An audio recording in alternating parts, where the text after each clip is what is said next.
It is my honor and distinct pleasure to introduce our two speakers. First, Natasha Sarin.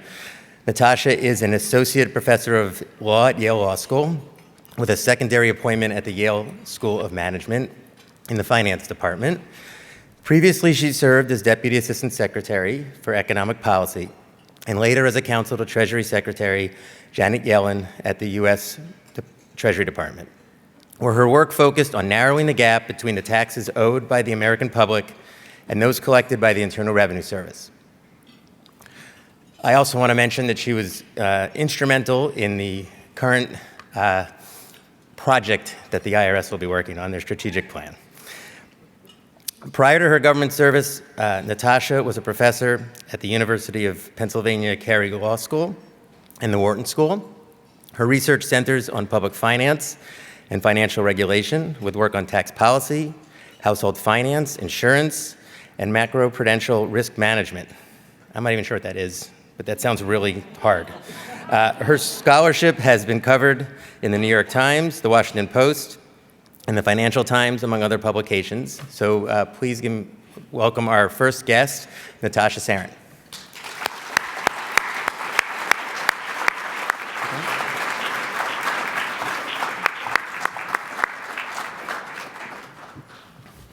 Okay, oh, right, well, all right.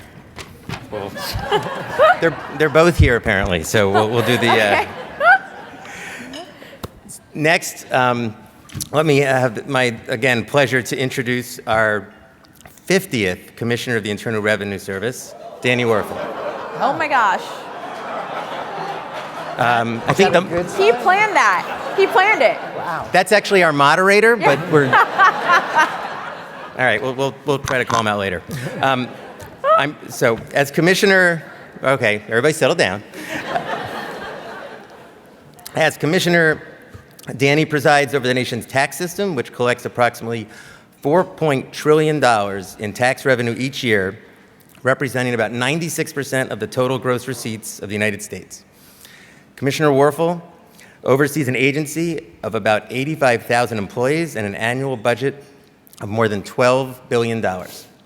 Prior to becoming commissioner, he was the global leader of Boston Consulting Group's public sector practice, where he worked with government agencies worldwide on finances, service delivery, transformation plans, and risk assessment initiatives.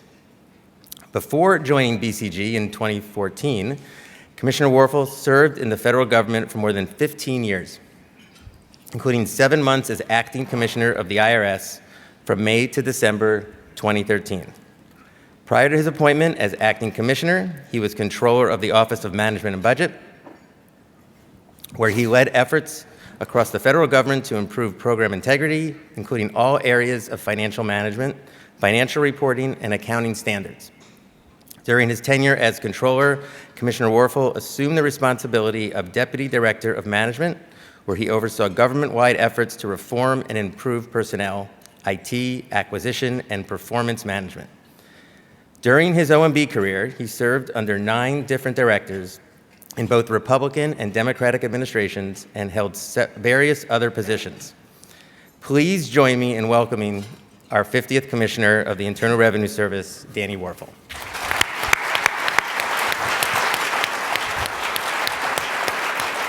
The floor is yours.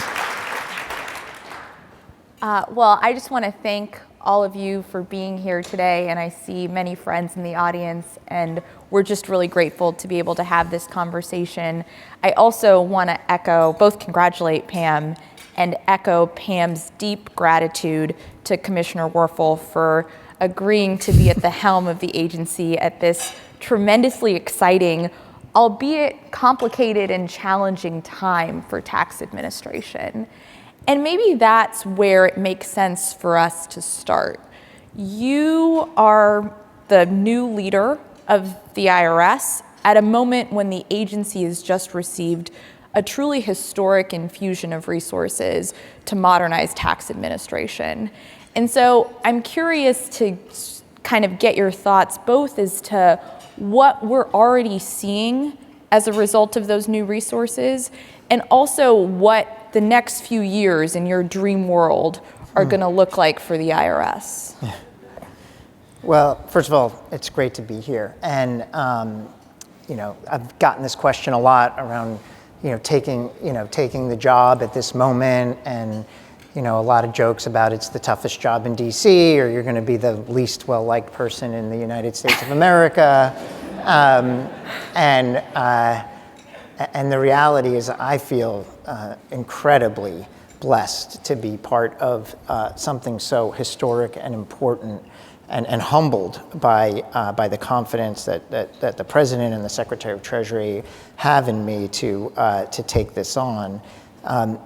To answer your question, the first thing that pops into my head is the employees of the IRS and the historic opportunity for us to start a new era of investment versus divestment. This is an organization, as you well know, has been in a world of steep decline in resources over the last 10 to 15 years.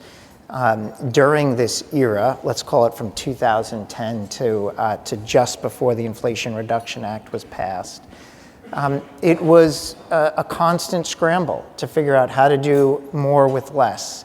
It was facing a reality every day that the requirements were increasing because of changes in the tax code, because of emerging new things that the IRS was called upon to do, because the filers were growing, the population grows, the economy grows, all while the resources are declining.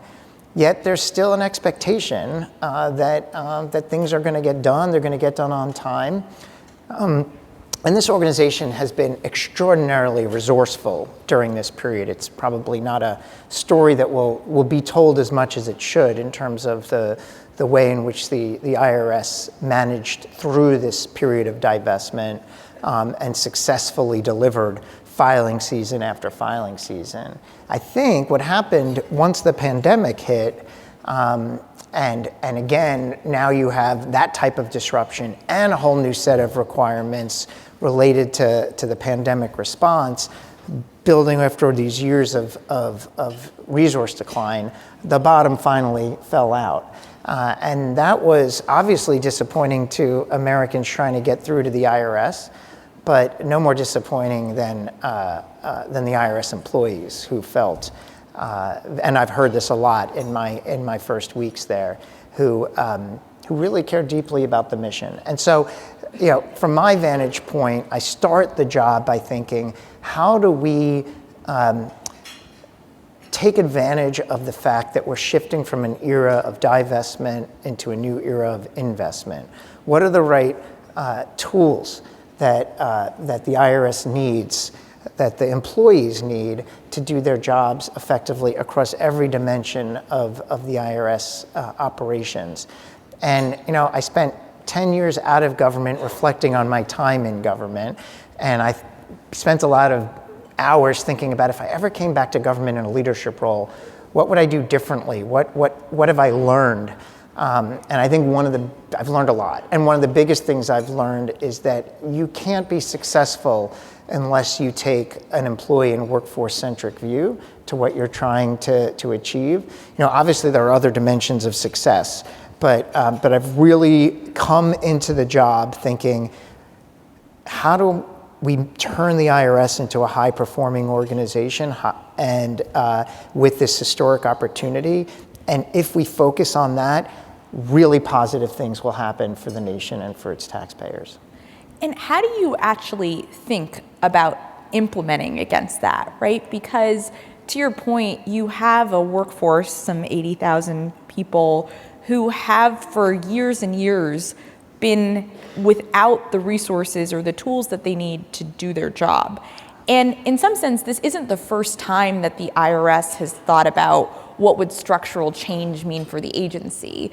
The Taxpayer First Act called for a big report on what the future of the IRS could look like in a world in which it had tools. It didn't give them the tools, but in a world in which it had tools. So as you think about trying to explain both to your workforce and to the American people that this time is different, how do you do that? Like, how do you bring about that type of cultural change? And what are kind of milestones that you look to along the way as to demonstrate success or proof of concept? Yeah. Well, first, I think that organizations tend to kind of ebb and flow in terms of their readiness for something new and different. And there are moments, sometimes it's a crisis that creates a lot of opportunity for rapid change. And sometimes the situation presents differently. I think we have a unique moment of ebb and flow where my sense is that this organization is in a receiving mode for potential change. And why is that? Well, I think there is a lot of ongoing stress around what happened in 21 and 22 as our performance on specifically on service, but also in terms of our audit coverage has hit historic lows. And the fact that these funds are provided in a way that they are already enacted. They're mandatory funds. They provide you with the ability to plan for the longer term. And I think often when you are constrained by, and there's good reasons to be constrained by this, but when you're constrained by year over year funding and you don't know what the world might look like 2 years from now, and then you have all the budget uncertainty, continuing resolutions, shutdown threats, all of that come about, it becomes more difficult to get everyone aligned on, yes, we're going down this critical path. Because there's too many people who've been around who've seen it's not going to work out, the best laid plans. But another piece that makes us ready for change right now is the nature of this law, the Inflation Reduction Act, and the stability that it provides in terms of funding also enables us to do some longer range planning. And that's exciting because it's not just about, what are we going to deliver tomorrow? It's about how can we provide a generational change for the IRS that is going to exist for years and years to come. And I am realizing that I can't come in and rush it. There are things we can do in the short term. There are things we want to get done by next filing season that are going to be impactful, that people will notice, and that will happen. But also, I think there's a commitment to deeper foundational changes that we can make in our technology, in our processes, in our training of employees, and ultimately in our culture that I think the workforce is generally excited about. Of course, there's never unanimity, but my sense is that we are at a moment of readiness for this type of change, and it's very exciting.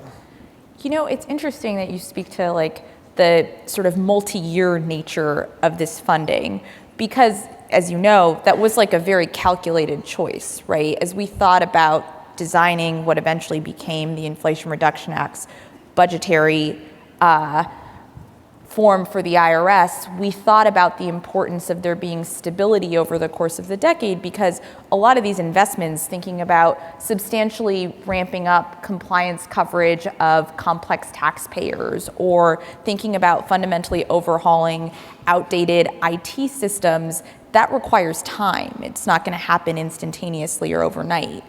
But on the other hand, and it's great that the funds are multi-year, it's great that they exist and that they're going to exist, knock on wood, for the entirety of the next decade. But that doesn't mean that the pressure that the IRS faces is going to wait. People are going to say, okay, you know what, take your 10 years and let's see what the IRS of the future is able to do.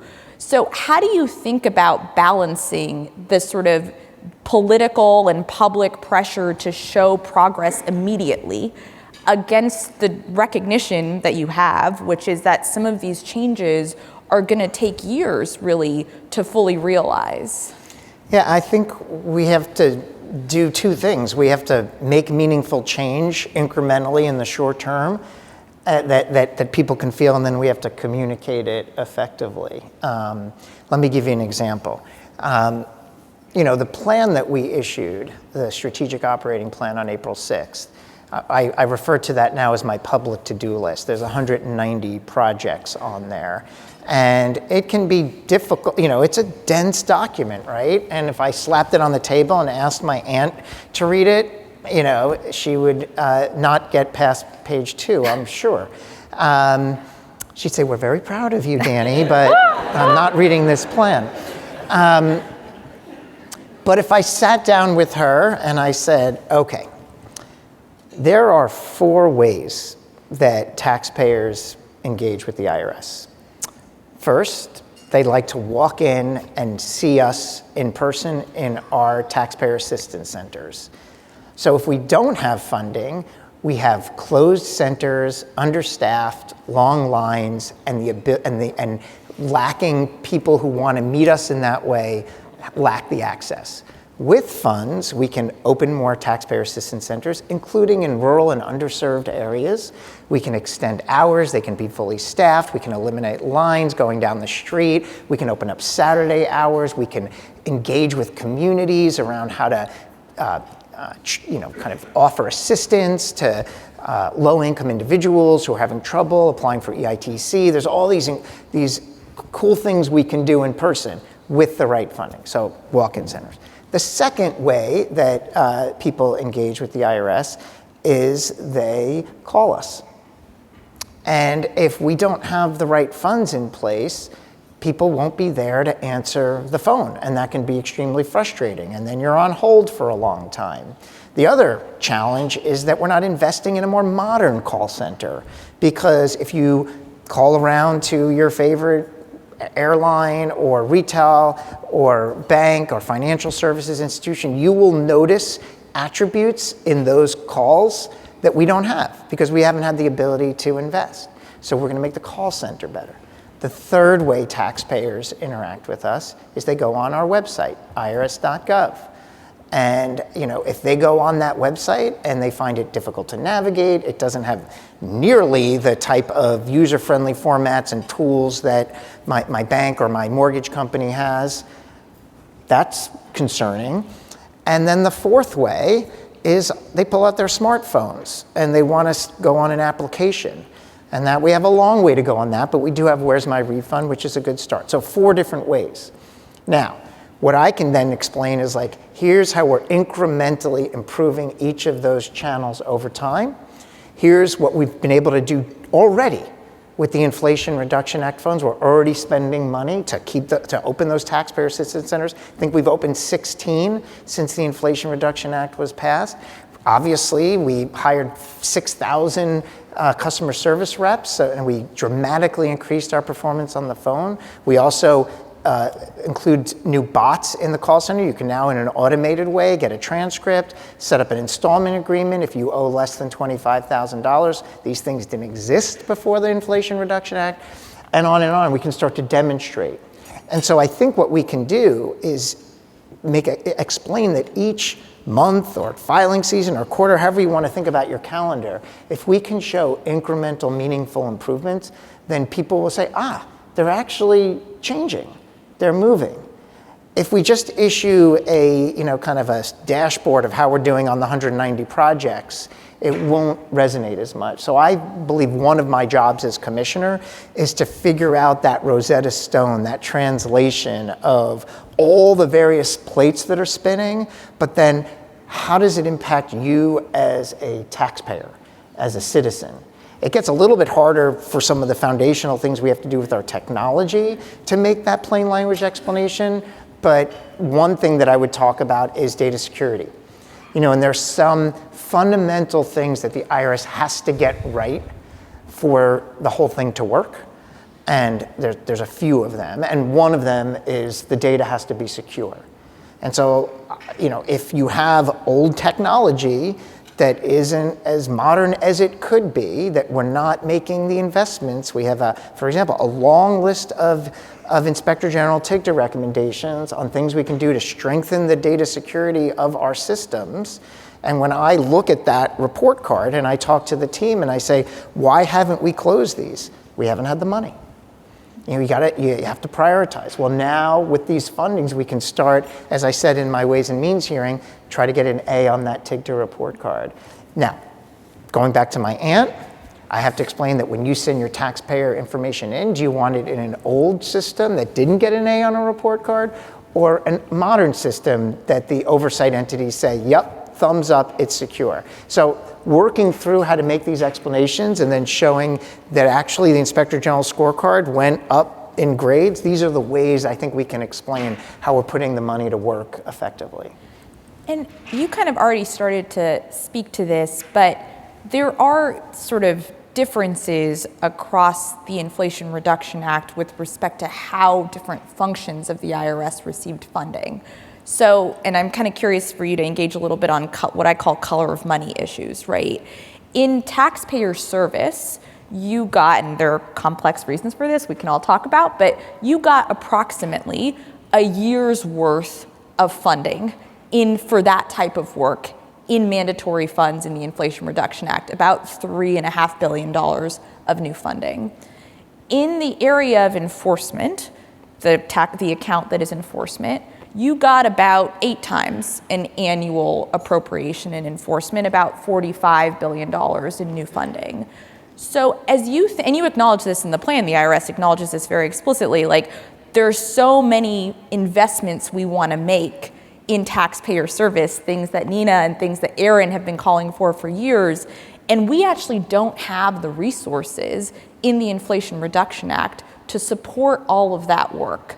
So as you think about the IRS of the next several years, both how are you going to balance the investments you make across the agency in a way that is derivative of the funding that you've already received?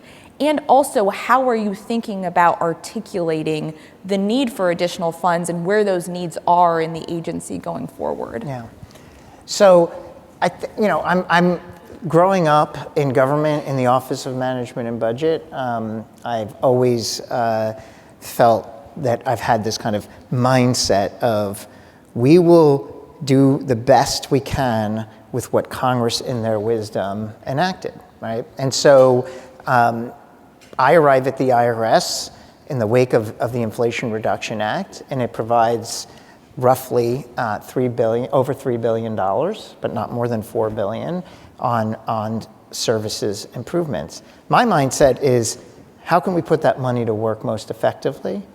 There's roughly $40 billion for enforcement and roughly another $40 billion for what I call backbone, like operation support, really important. How do we put that to work most effectively? You know, one of the benefits of being the IRS commissioner and being the IRS is like I can defer from debating some of these policy calls that's really more in the Treasury. I'm in the mindset of, you tell me what you enact and we will do our absolute best to implement. But I will tell you what keeps me up at night.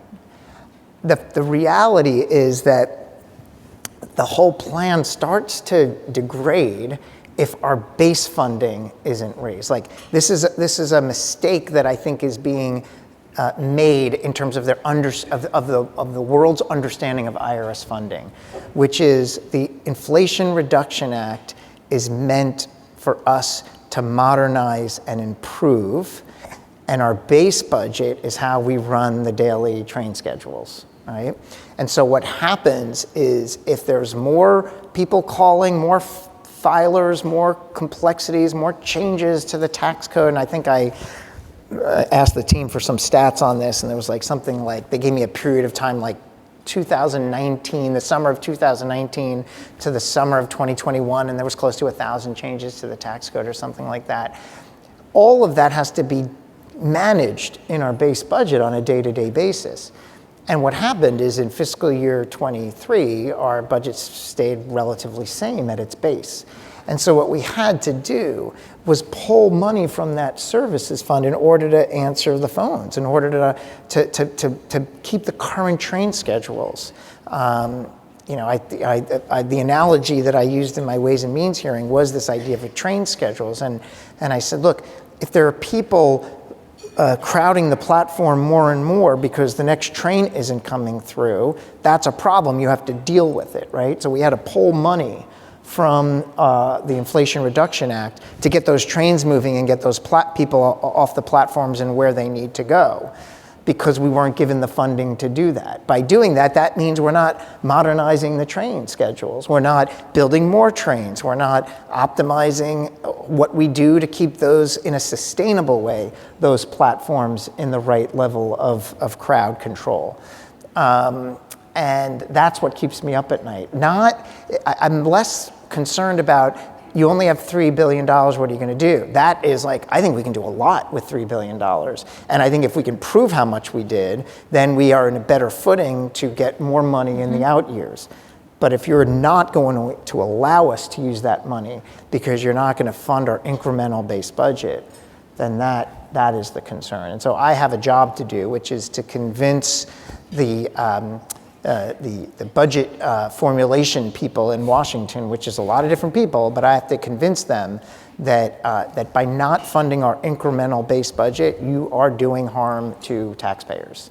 It shouldn't be a political issue. It's like, this is the tax system we have, and we need to operate it. It shouldn't be political to match to right-size the footprint of people on the phone or people who are assessing for tax compliance to the size of the tax system we have.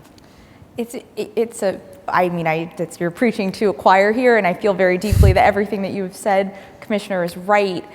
I think that you also will acknowledge that, like, you're in a pretty complicated political moment. It shouldn't be political, but it is. And you're at a point right now where, for example, in the context of the debt ceiling dramas, you're hearing calls from some critics for rescinding these new transformative resources that the agency has received, as opposed to making sure that we give you enough sort of base appropriations on an annual basis so that you can do the modernization work going forward. And I know you've spent a lot of time in the last several weeks talking to Congress about many of these same issues. I'm kind of curious for, like, your best pitch to legislators, to the American people, for why they should care about the fact that the IRS has got these resources, and why it's the case that it's imperative that we support this work over the years to come, as opposed to making it harder for the agency to make these investments. Well, it's interesting. When I'm pitching to Congress, I can make it really practical for them, which is when we were not when we were at historic low levels of service, they were getting phone calls to their office because they couldn't get through to the IRS, right? And so it was frustrating for them, and that's a bipartisan frustration in terms of why are people calling us for help with their taxes? Why aren't they calling the IRS, and why aren't they getting through?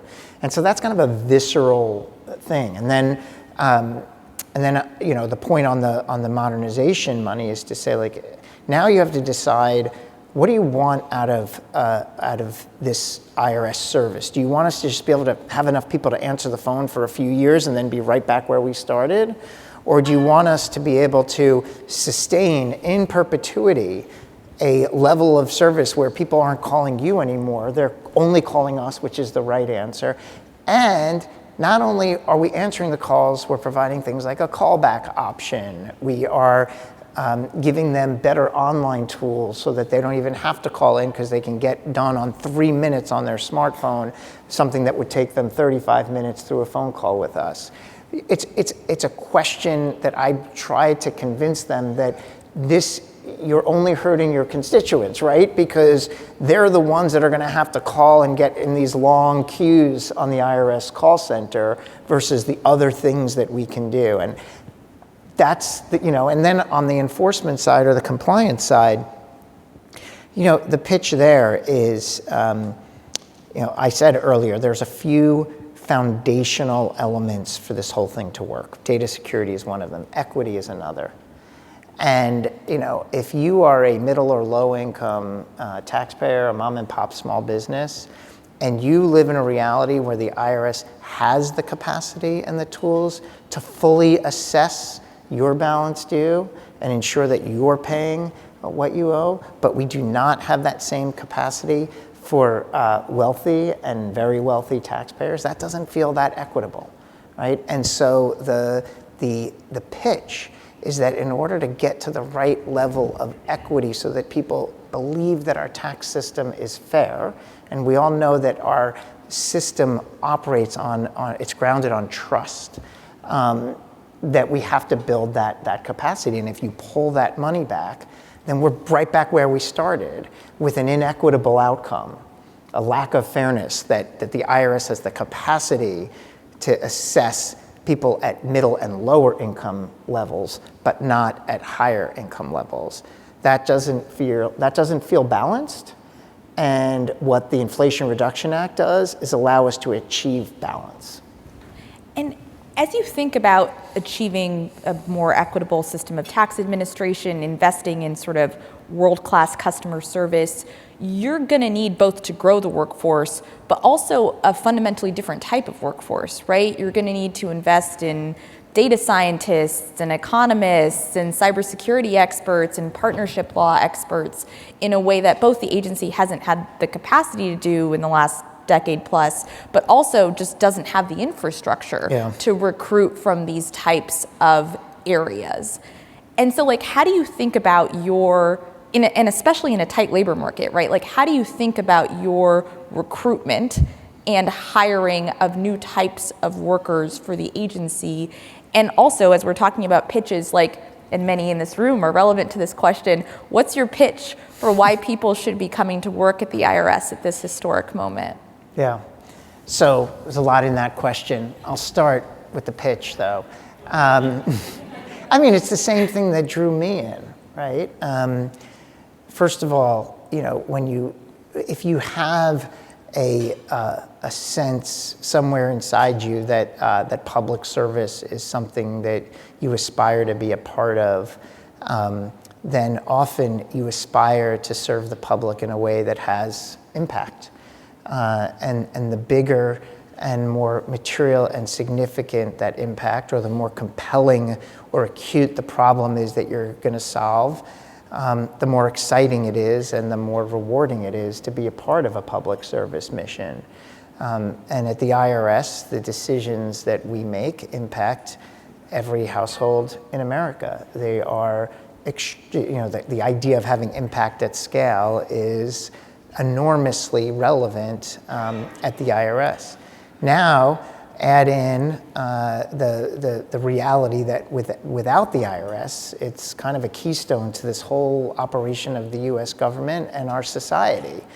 Because, and I always try to reflect and remember all the things that we have so great in America, all the ways in which public funding touches us in a positive way and improves our quality of life, safe skies and safe food supplies and running water and electricity and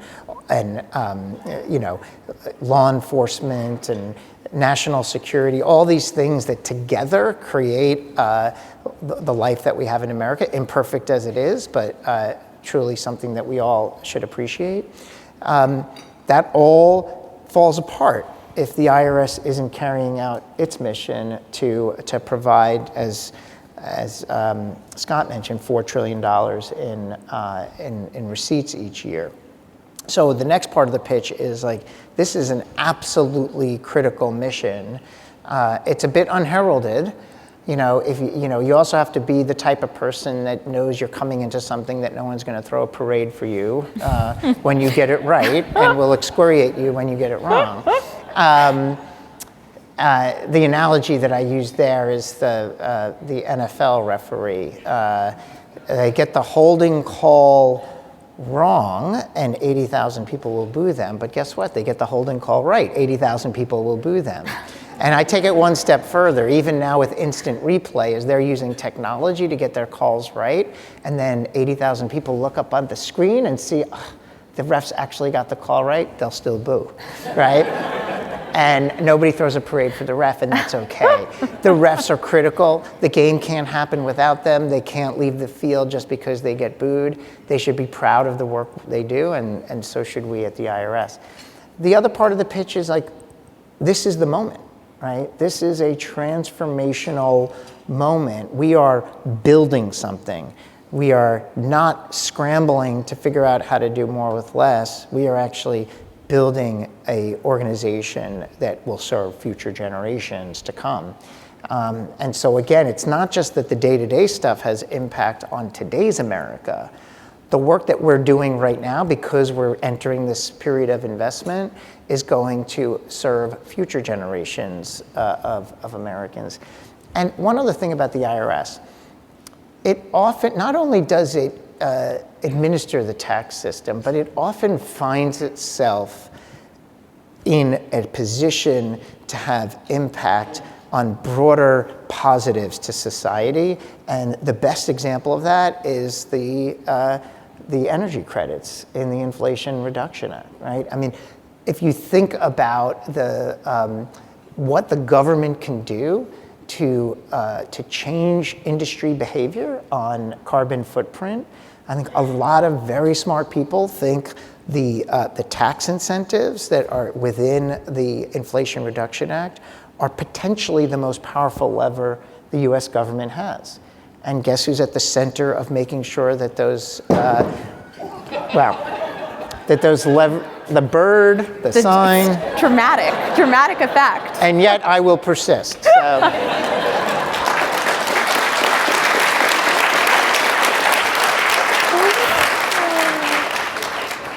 And let me round out the pitch on this idea of a diverse set of skills that we need. It's, I think the iconic nature of the IRS is it's we're all auditors, and you in this room know that's not true. I mean, maybe the next level is like it's auditors and people who answer phone calls, and that's not true that that's all that we are. But we also have to diversify our skill sets to build for the future. We need to be more savvy in data science, in technology, in engineering, in economics, in the law. All of these things are, as I started my remarks today, the whole thing hinges on the workforce who was actually carrying out these important roles. It doesn't happen magically. It happens because there's a workforce there. And it's super exciting to think about, for example, what we could do with analytics to shape a different footprint, not just in enforcement, but in services too. Think about the algorithms and the analytics that can help us understand peak and lower demand of needs for taxpayers, being able to better predict as tax laws change what the types of questions that might come in so we can meet people where they are. And then you shift to the enforcement side and think about how powerful an analytic engine can be to help us identify where the areas of non-compliance are, in particular among high wealth filers, where there's so much complexity when you look at a multinational corporation, when you looked at different currencies that are out there now, when you look at the complexity of partnerships today, and just the complexity of economic behavior that's out there, we have this ability to significantly more optimize our enforcement resources in the face of that complexity. And I think it would be incredibly interesting and challenging endeavor to come in and help us with the analytic frame for how we're going to do that. And there's a lot of people in this room that have the type of input, the insight, the understanding that we currently lack at the IRS that can be part of that journey. And maybe we have a couple minutes left. I see Scott coming up. Maybe we can take some questions from the audience. Yeah, so there are...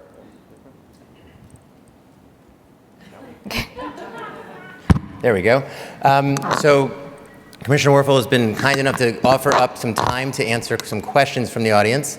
There's 2 microphones that are getting set up around the room. So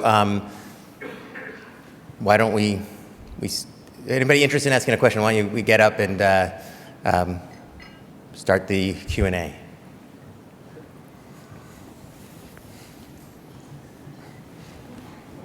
And don't be shy. It always takes one, and then the questions come the floodgates. in. The floodgates, yes.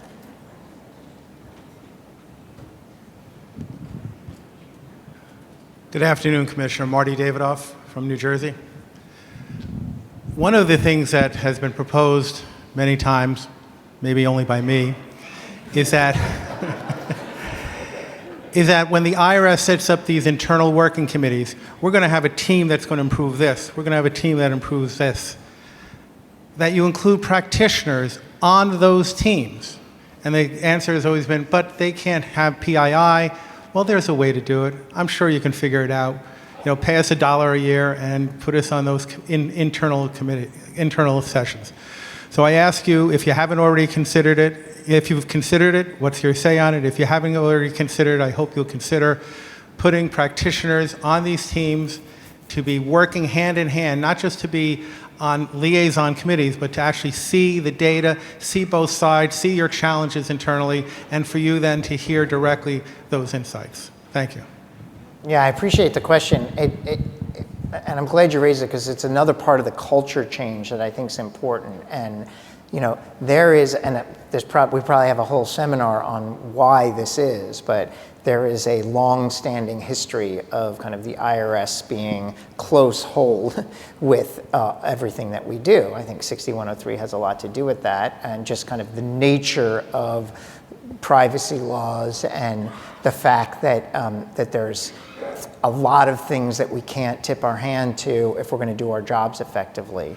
But I think there's a tendency for government agencies, and the IRS is no different, to over-rotate too much and therefore put up the brick walls everywhere. And I think we can change that. Yeah, just pay us minimum wage for our 10 hours a month that we're going to volunteer to help you. Thank you. And then we're employees and we're covered by that wall.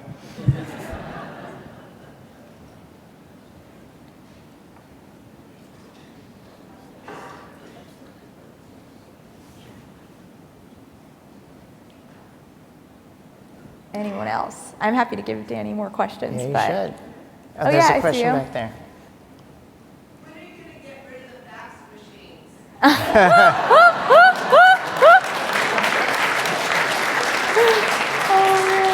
machines? Another great example of the need to modernize. I know it's funny. I'd say people want to reach us in different ways. They want to walk in. They want to file in paper, and we'd prefer them not. I should add into my line, people want to fax us.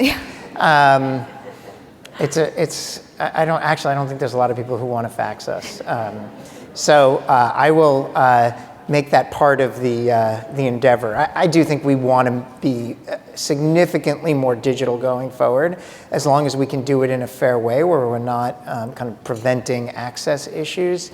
But that is absolutely the idea, is to move from fax machines to smartphones. I know we're behind the curve on that, but we have our eye on the prize. Sort of a related point, we have a lot of taxpayers living overseas now, and I know that tax compliance is especially hard for them, including just actually getting payment to the service, particularly if all their financial life is outside the United States. I don't know what the technological barriers are there, but I'm wondering if that's something that can be put fairly high on the priorities. Yeah, that came up in one of my hearings, and as a result, I got a lot deeper on it, and I'm starting to get my hands around the issue, and it's this is a great example of the various layers of taxpayers that are out there. It's a diverse portfolio. Some are in rural areas, some can't afford to engage with us digitally, and some are overseas and have extremely complicated issues, and often maybe don't even have a balance due with us, but have to spend a lot of money and time to kind of register that, and it's not all that helpful. So this is definitely something that, as we try to meet taxpayers where they are, whether they're down the street or are expatriates, that's part of how we can demonstrate improvement for all these different taxpayers. Thank you.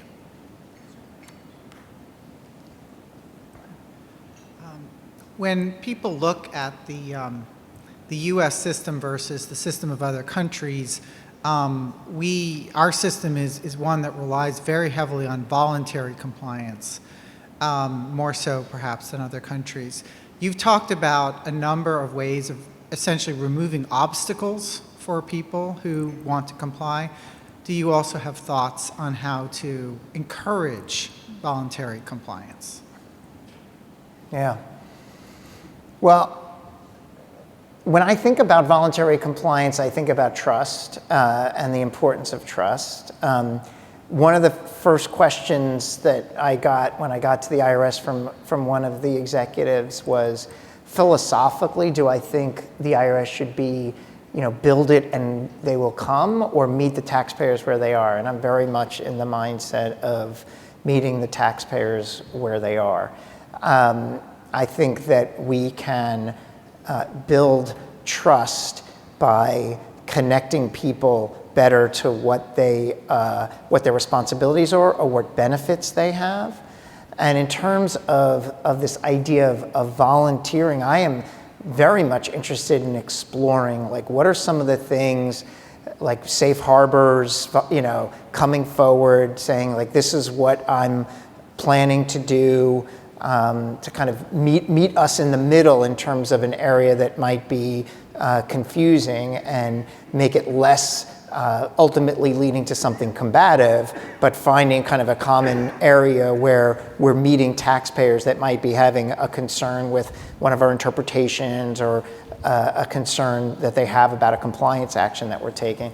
I absolutely think there's ways in which to meet all types of taxpayers where they are and find a sensible solution. And that's part of, again, going back to this common theme, investing. It always, in order to change, in order to research new policies, new procedures, it requires investment in testing these things, in training people, in bringing in outside stakeholders and engaging them. All of that requires personnel, insight, and that doesn't come for free. So a lot of what is being suggested here should be part of this idea of how we modernize going forward. And it's not just about technology, it's about engagement. Maybe I think we have time for just one more question. Sure. Hi, Mr. Commissioner. What is your plan to strengthen enforcement against employers who are determined to have misclassified their workers as independent contractors, given we've had Treasury Inspector General reports that have found over the years that the SS8 unit has not been able to successfully follow up to actually enforce those determinations against employers? Yeah. So if you don't mind, I'm going to lift up your question a bit because I think a smart approach to the tax gap, a smart approach to enforcement is to understand where the root causes and where are these issues, and then to assess how we're going to prioritize them more effectively. And there's a lot of factors that might go in to how you decide where you're going to lean in more urgently and sooner. Obviously, the materiality, the size of the balance due that we expect by taking this on. It may be something that we think if we can unlock better enforcement in this area, there are adjacent areas of compliance that will follow suit because something might be more isolated versus connected and entrenched in an area that if we go after this, then we'll see more compliance in and around it. Or it might be something that by symbolism, because it is something that is really, really important to root out, because if it's going on, it degrades public trust, or we might go after that even if it's not as material.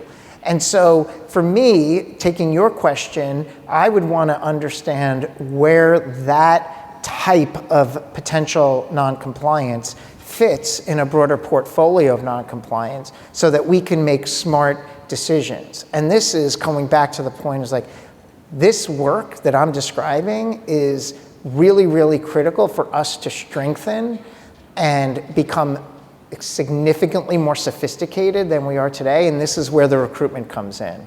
We're building a team that can help us in ways that we haven't been able to before, drive that type of portfolio view, come up with the calculus that I described very roughly. It's a lot more complicated and sophisticated than I just described it, and then figure out the right sequence to move forward. And it may be that the issue that you raise comes in early as ticking the balance scorecard and it's a go.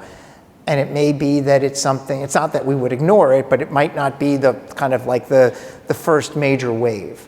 And these are things that I'm looking forward to really rolling up my sleeves on as I get deeper into the job on the enforcement side. I will amplify that all of this is going to occur for wealthy and very wealthy filers, because that's where the focus is. We're not changing our audit rates with respect to individuals and businesses that make less than $400,000. So as a result, I think it's important for us to figure out how these strategies center on our wealthiest tax filers. And with that, I think thanks to all of you, and thanks to Commissioner Werfel for doing this.